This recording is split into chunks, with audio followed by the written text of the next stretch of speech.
Wankuto mare Alaska me petira pura you can redo. Wankuto mare Alaska me petira pura you can redo. Ay ay ay yeah. Hello, my name is Cade and Terada, and this is Macy Kenworthy. And we're both United States Arctic Youth Ambassadors. And the United States Arctic Youth Ambassador Program is a program that takes 22 youth from 18 different communities from across the state of Alaska to bring their perspectives and their understandings to a worldwide discussion on climate change in the Arctic and growing up in our different Arctic communities. And the organization was brought up by the U.S. Fish and Wildlife Service in partnership with the U.S. Department of State and Alaska Geographic.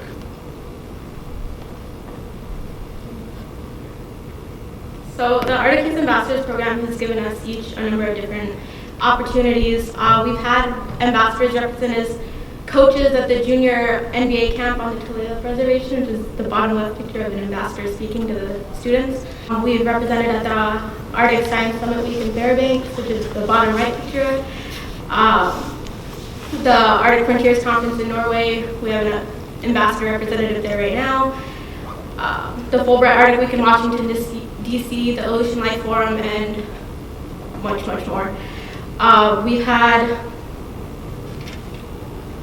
the opportunity to meet some amazing leaders and individuals, such as Special Representative for the Arctic, Admiral Papp, Senator Lisa Murkowski, the Secretary of the Interior, Sally Jewell, the Director of the United States Fish and Wildlife Service, Dan Ash, the Policy Advisor to the Governor, Craig Cleaner, President Obama's Science and Technology Advisor, John Holdren, and many more amazing individuals that we've had the pleasure of running into along the way.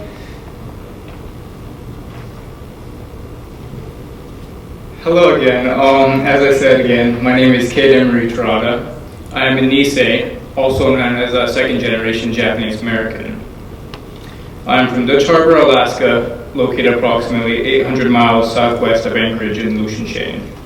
I recently graduated from high school this past December, and now I'm currently an intern at the Alaska Center. For those of you that may not know, my home of Dutch Harbor is the seafood capital of Alaska. It's also known as the #1 fishing port in the nation. With all of that being said, I spent a lot of my youth fishing with my father, Hiromoto Terada. My father grew up in the small town of Matsume, Hokkaido in Japan. He came from a very poor family, and due to this, he dropped out of high school in the 9th grade, as he was the youngest child.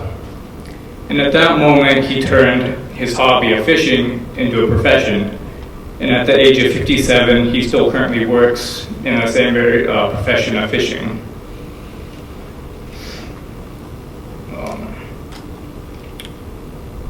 However, families like mine that are completely dependent upon the fishing industry may be at risk going into the future, because it's imperative for the oceans to be healthy if my community and others similar want to survive. So right now, we're currently seeing the changes in the community as fishing boats are having to go further and further out to get their catch, increasing their risks from weather being too far out to get back in time with regulations for transporting the fish. So as a result of that, a lot of the product doesn't get back in time, and a lot of it is spoiled, whereas not very much profit is made. And as a result of that, our tanner crab season in Dutch Harbor was not as successful as we would have liked, and as a result of that, many people were laid off. And as my home also, as I said before, is the #1 fishing port in the nation, what happens here sets a precedent for all fishing industries going into the future. What happens in my home is going to impact the future of the fishing industry for future generations. And if there's anything I've learned from this, with my experiences being an Alaska Youth for Environmental Action, the Arctic Youth Ambassador Program, and Students on Ice, is that I've connected with people from across communities in Alaska and across the Arctic that have similar concerns as well as serious threats to safety and subsistence associated with thinning and shrinking sea ice, and has made me more aware of how my community and others are tied into this one global issue. And with that being said, I've kind of learned that if we want to address these issues, we have to tackle it not as single communities trying to fend for our own, but as one large community helping each other throughout this large, troubling time. And now I would like to share a video about my Students and I's experience. And the Students and I's program is a nonprofit organization in Canada that brings approximately 120 students into the world's polar regions, university and high school. So I was very lucky to serve as an ambassador of Alaska and the United States on this program, where I met students from all over the world, and I was very fortunate enough to meet the Prime Minister of Canada, Justin Trudeau.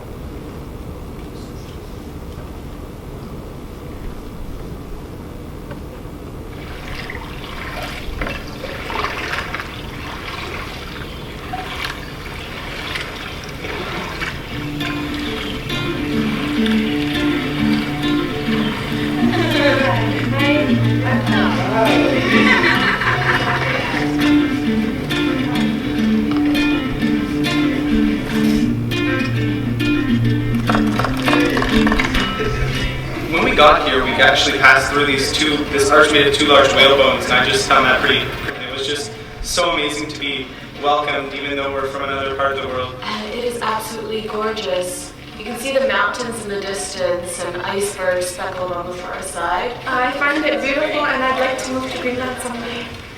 I like the warmth, and it reminds me of home because it looks similar to the towns in Nunavut.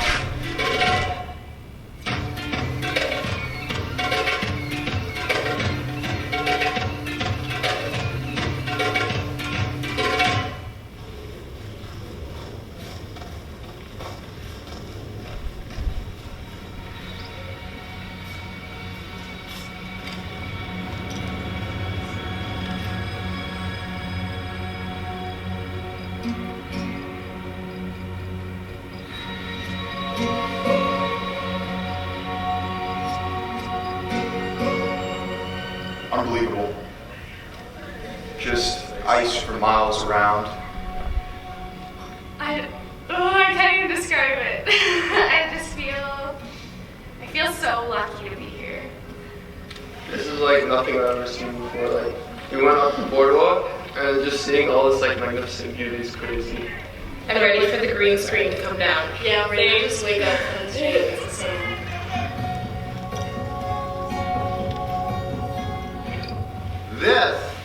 This is a fjord, an ice fjord. This is not the LUlQfb glacier. The terminus is far up valley from here. So what we're seeing here are icebergs that have capped off the terminus of that glacier.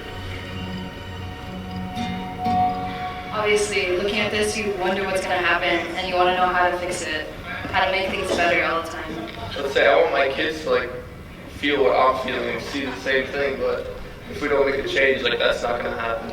It's a great indicator that the ice is melting, the glaciers are shrinking at a tremendously high rate. You can imagine all that ice going into the ocean, it's melting and it's raising sea level around the world.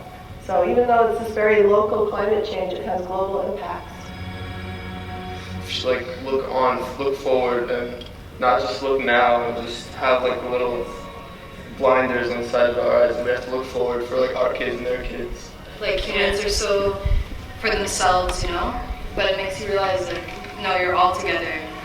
At the end, you all have to like come together and fix it, because without this, then we're not here, you know. Yeah.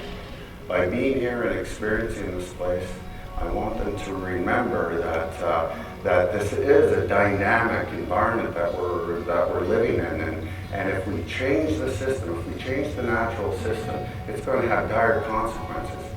I hope they look at this scenery, which is incredibly powerful, and realize that they're powerful too.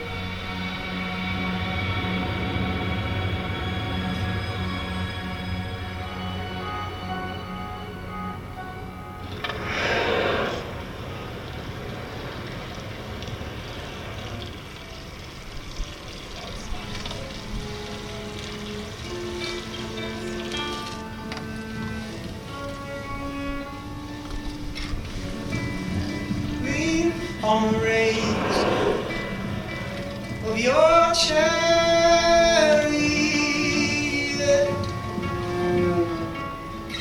Everything here is just a mix of emotions. This whole trip is just, we're sad and we're happy and we're excited, but we're nervous. There's so many new things to be scared of, but there are so many things that we just need to experience. Take this weight, lift it all away.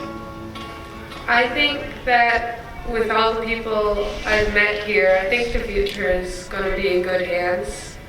We all really care about this. We're passionate people. And let me hear it. My triumph,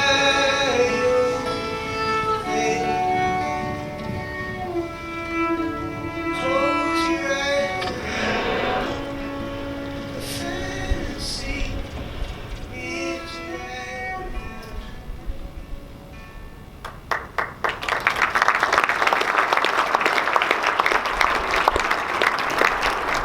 All right, that was a great video, but the most memorable part about my trip was meeting this kid from India. It was a pain in the butt to meet him, first of all, because he'd never been cold in his life. He'd never seen the ocean before. So, very first time I met this kid, the intercom on the ship said there's polar bears and there's seals on the seafloor. So everyone's on the ship, you know. We're in Greenland, it's the Arctic, it's supposed to be cold. I'm out on the top of the ship. I look behind me, I see this kid in a button-up shirt. He's got sleeves rolled up, right? He's got binoculars, and he's looking out, he's shivering. Just sitting there, you know, he takes his binoculars off, he looks at me, and he's like, you're the one from Alaska, right? I'm like, yes, that's me. This is me. And he's looking like kind of disgruntled, confused. And he's like, do seals lay eggs? I'm like looking at this kid, I'm like, seals are mammals. I mean, I think they give birth to live young, but I mean, I'm no scientist. And throughout this whole trip, I had to babysit this kid.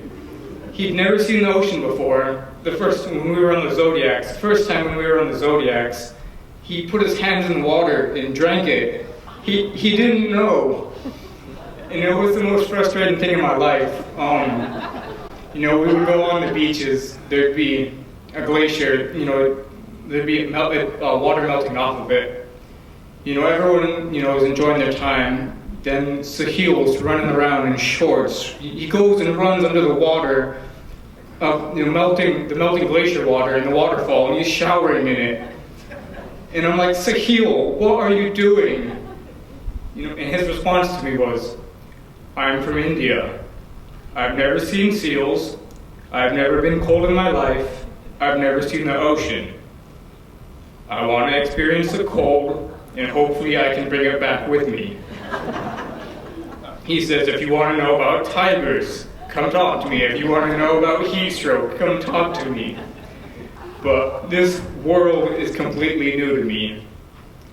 And throughout this journey, I realized he was a pain in my butt. But watching the experience of going through the Arctic in his eyes as a kid who'd never been cold, a kid who'd never seen the ocean, really showed me how important the Arctic is. And if it weren't for these programs, I wouldn't be standing here today. I wouldn't have met great people that I know now, especially Justin Trudeau, the Prime Minister of Canada, who left a large impression on me. And let me say, as I said before, my father never graduated from high school. And I stand here, college-bound, as a first-generation college student.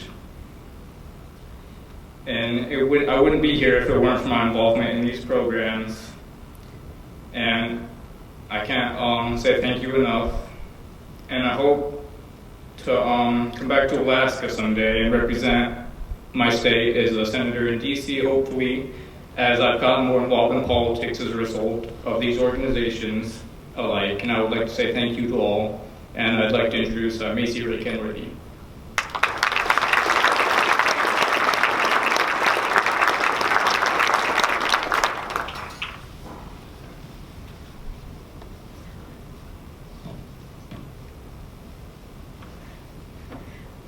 Hi,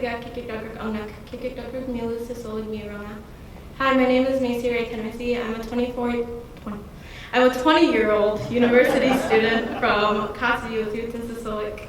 I'm the vice president of my local youth council in Kotzebue, and I'm also an Arctic Youth ambassador. Through both of these programs, I've been given a platform to kind of advocate for young people. Over the past year, the Arctic Youth Ambassadors Program has given me a number of opportunities, including voicing my experiences to different audiences like this. The changing climate has had a very large impact on my life. When I was 14, I left home to attend a boarding school. Every year, I would arrive home the first week of May, and when I returned to Kotzebue after my freshman year, there was still snow on the ground for at least another month, and it would melt, and Kotzebue would almost be flooded until it dried up at least like 3 weeks later. When I returned home after my senior year, it was already completely dry. There was no snow left on the ground, and our melting season was a lot shorter. And the snow was also coming a lot later in the year.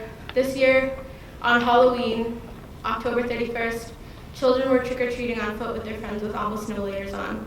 Just a few years ago, children couldn't go out trick-or-treating without snow pants and a thick jacket, even if you were going trick-or-treating in a car.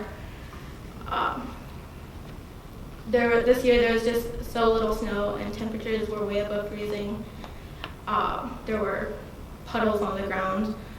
By the end of November, we still had open water in Kotzebue Sound, and the ice was still really unsafe to travel on. At the end of December, we finally got snow in the form of a huge blizzard, a storm that we used to see in early November, and then it rained a couple of days later, turning everything into ice, and again, the water opened back up. All the storm surges and rising sea levels has made coastal erosion a big concern. About 5 years ago, the city of Kotzebue built a seawall along the street that touches the Kotzebue Sound, and this photo right here on the bottom is just part of it, and that's essentially what it looks like all along the coast. It was built by making our road wider and inserting metal braces into the ground vertically, intended to prevent storm surge flooding. In the summers though, the water gets so high, and when it gets windy, the water will just splash completely against the wall and splash all the way onto the other side of the street. All these seasonal changes have a huge impact on our subsistence hunting. When we are unable to travel on the ice or on the water, we're unable to hunt. Many families in rural Alaska depend on the land for their daily meals. We have extremely high grocery costs. If you've ever been anywhere in rural Alaska, especially Northwest Alaska, grocery prices are just outrageous. It's $9 at least for a gallon of milk.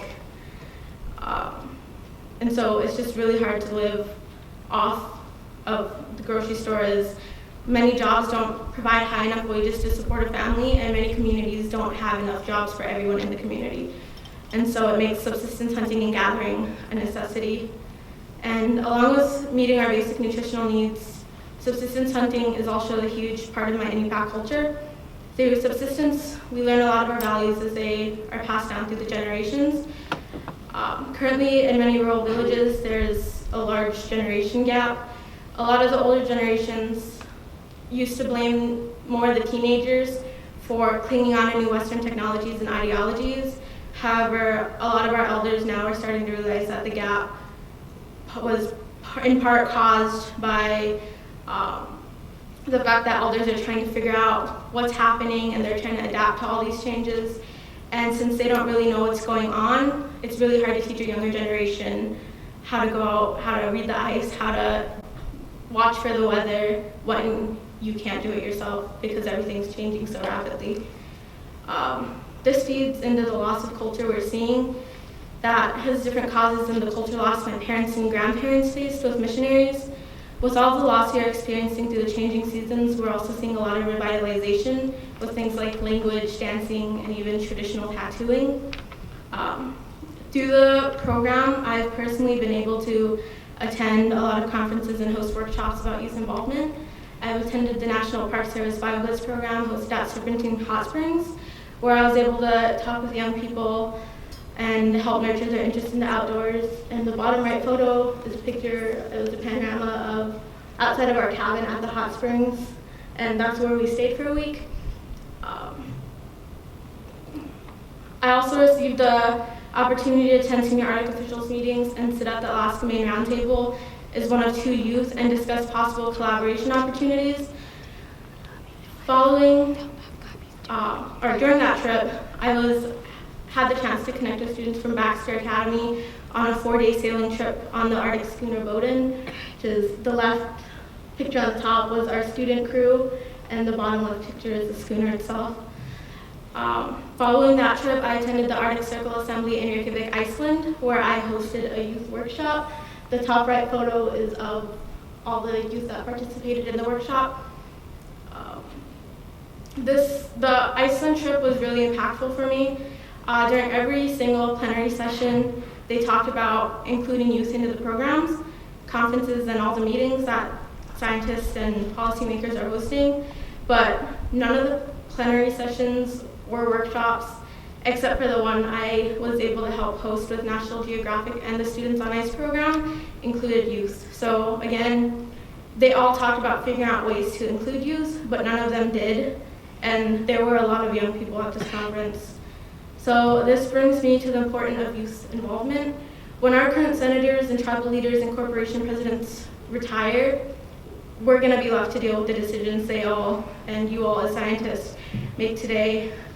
At that same conference, we created a video with actions we believe need to be taken now based on our experiences in our individual communities and individual countries. If you can click on the top right photo.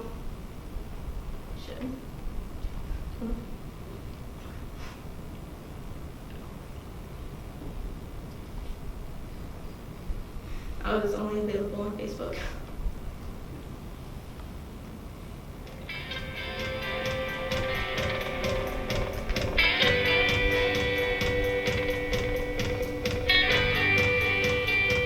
Créons des espaces pour le partage des connaissances entre les communautés et entre les générations, mais d'une manière proactive.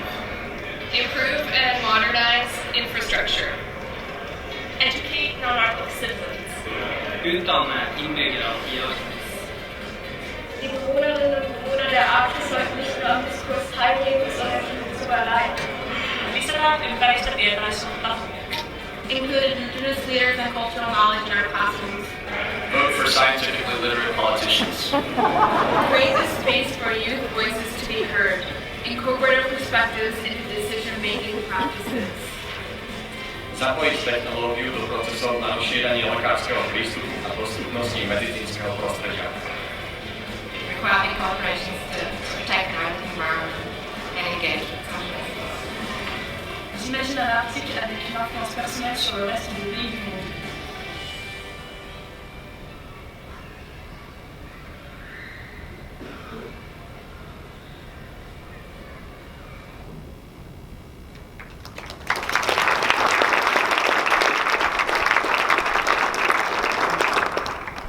So this video was made after our workshop. We just asked anyone if they were willing to stay after and help voice their ideas that they think need to be taken now to help us in the future.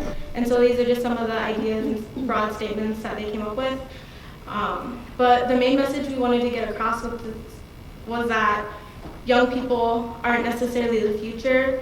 We are the present, we're here now. We're here, we're ready to learn, and we're ready to get to work. So we just really wanted to stress the importance of youth involvement.